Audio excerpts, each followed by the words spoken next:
Good. My great-grandmother used to live next door to us, Alice. And when she learned how to drive, Mom would go out to the city with her. Mom says she scared me so much. She'd go down the mountain on the wrong side of the road.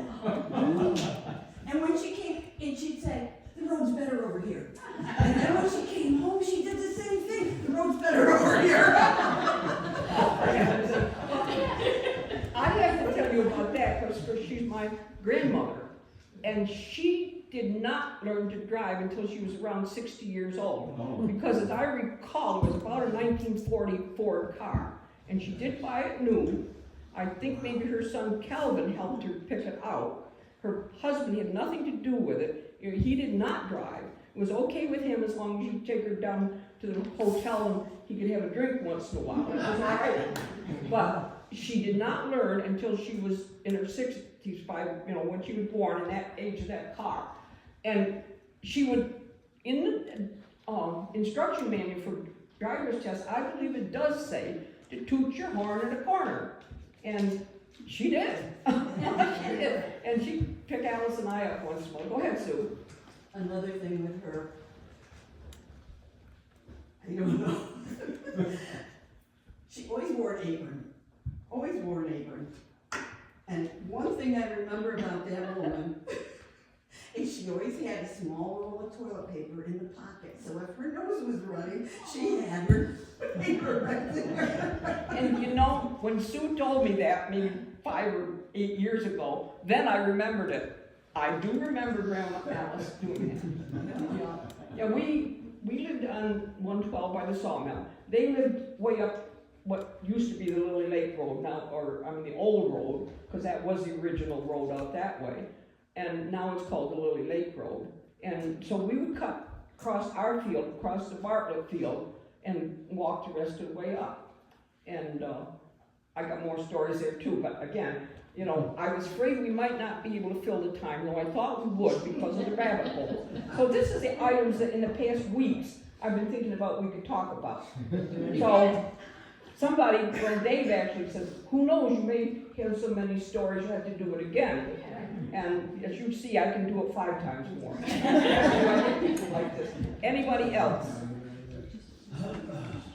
I have to say something about Kathy here. I'm sorry, Kathy, about what I wasn't young and Bleecker. You got broad shoulders, I know. Joyce said this would embarrass you. But years and years ago, we had finally started a historical society. Lou Decker, county historian, wanted, especially in the bicentennial year in Fulton County, everybody to have a historical society. Well, I was historian. I didn't want to start it because I know things in Bleecker don't go. So it was probably 10 years later, maybe, some people did get started in the historical society. And we were very active, as Stan and Judy know, for several years. We had these wonderful Black Fly festivals and all. And one of those times, quite a while ago, it has completely disbanded, unfortunately, we were having a memory night. And I think Kathy had recently moved to town. And I know we were just kind of doing an interchange, I think, at that time, not special stories or anything. But Kathy said, but what did you do for fun? And, Alice and I remember Alice and I, have been talking. And what did we do for fun? I don't know, we had a lot of fun. And that's some of the things that I didn't talk about. Well, you did tell me that your family worked 7 days a week from sunup to sundown. So that did bring the question to mind. Oh, yeah.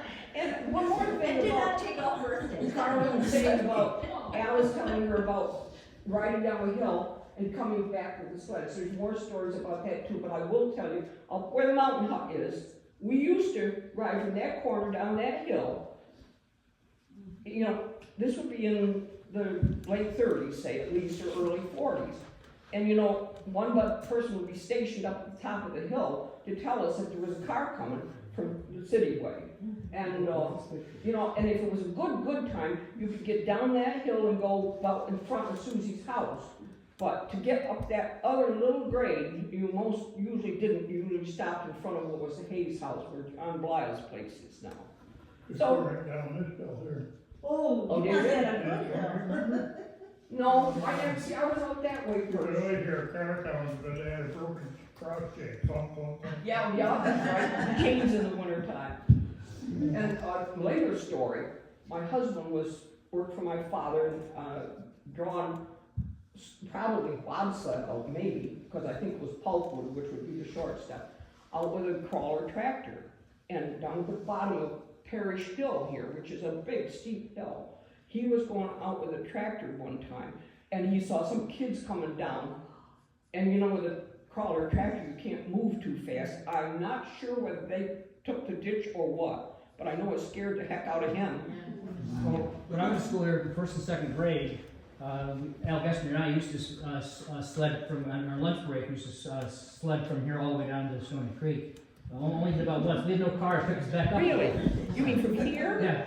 Down around the corner? No, down on the parish over here. Oh, on the parish road, on the parish road. Wow.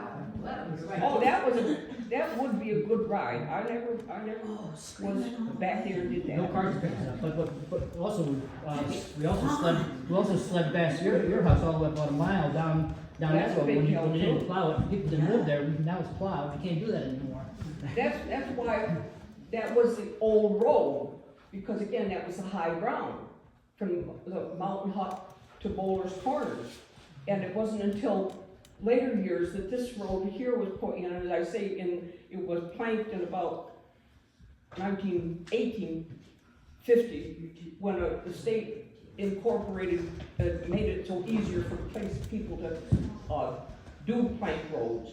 And I think the businesses wanted it so they could take their horses out, because like say, the Ernsts there had a sawmill there, they had a sawmill in the family that was there before, and that, to take their lumber out over that big hill that you're talking about riding down, you know, they wanted to avoid that if at all possible. So I have not ever, I may put you on this day, see if you can find the incorporation papers for that, because then we get the names of the people who incorporated that.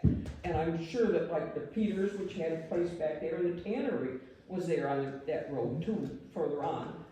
So, all right, others? One more question. Doctors used to make house calls. Did they come up here to Bleecker? Who? Doctors. Make house calls up here. Doctors? Doctor. Oh, heavens. Dr. Palmer. Carlene has an answer. There was an accident in the middle, and probably somebody lost their arm or leg or whatever, and those awful songs. And they called the doctor because they had the telephone, and a doctor had a horse.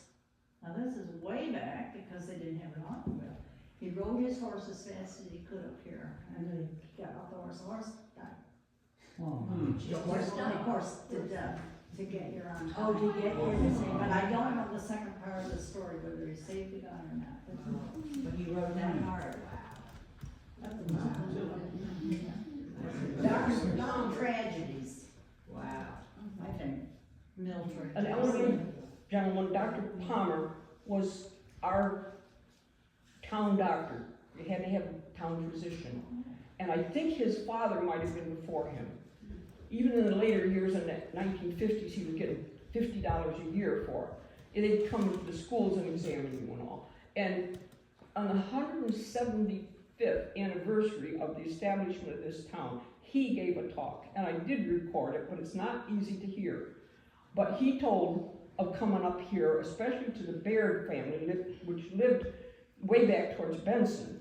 And many a times, he told different stories about the times he had come, his car boiling over and everything, and that family, as I say, they went way back too. And you look at the cemetery records, oh, the Baird children that passed away, you know, and that certainly, if it was his father that was doctor up here, I think it probably was. He probably would have been involved in that, you know.